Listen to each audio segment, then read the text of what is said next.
Okay, we're starting Hebrews, but I wanted to read this. In this Bible, this is one of the it's not a perfect the notes are not always perfect. The King James Bible is the most reliable translation of the Bible.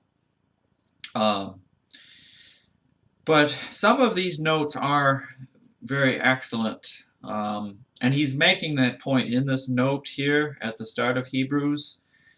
It's actually the start of all of these. He's talking about something very specific that needs to be discussed. And so I'm going to read this note. I'm not going to commentate, but it's a very important point about how people will take different verses in these books we're coming up to.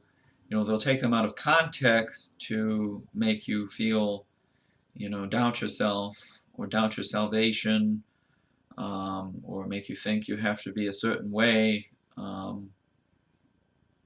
don't know the motivations of people that do that. I mean, you are trying to get people to strive toward Christ, but at the same time, you might make them think they have to do or be something more than they're not, and they might live this life in the most miserable fashion possible. And I don't think Christ wants us to be that way either.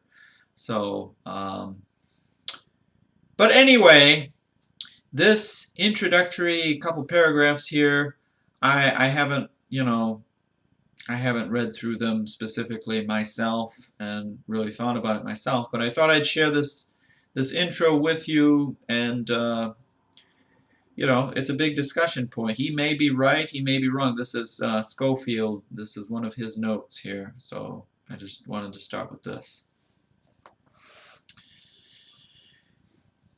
In Hebrews, James, 1st and 2nd Peter, and Jude, we have a group of inspired writings differing in important respects from Paul's epistles.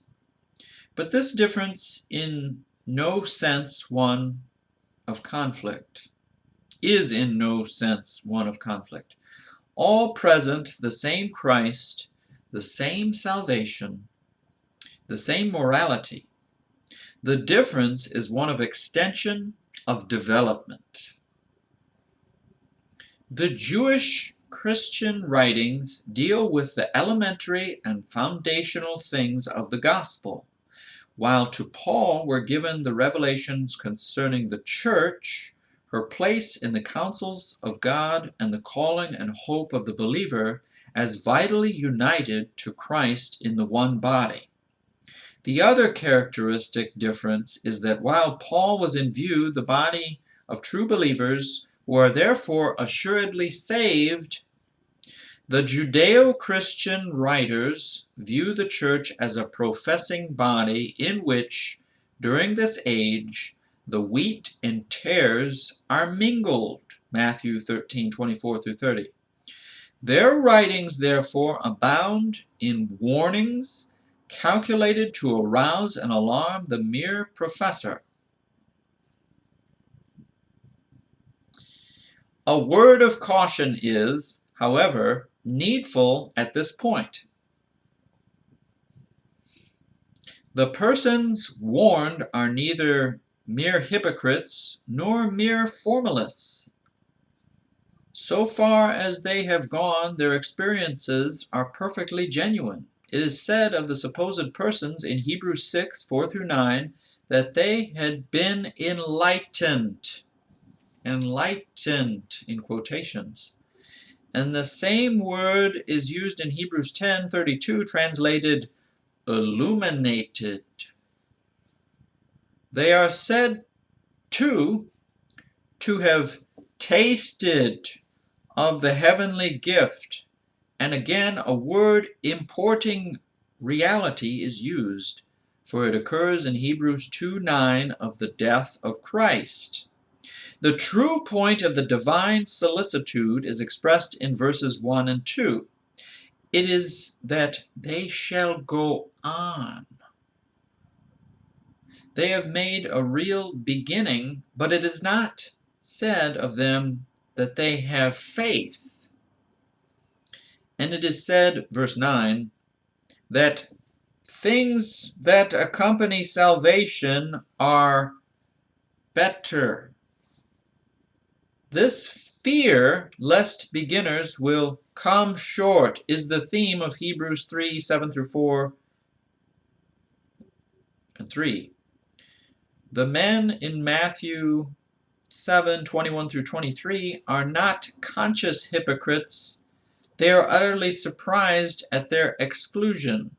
Characteristic contrasts are Hebrews 6, 4 through 6 with Romans 8, 29 through 39, 2 Peter chapter 1, verse 10 with Philippians 1, 6. In this respect, these epistles group with Matthew 13, 1 through 23, Acts 2, verse 9. Oh, okay, that was just 23 and just verse 9.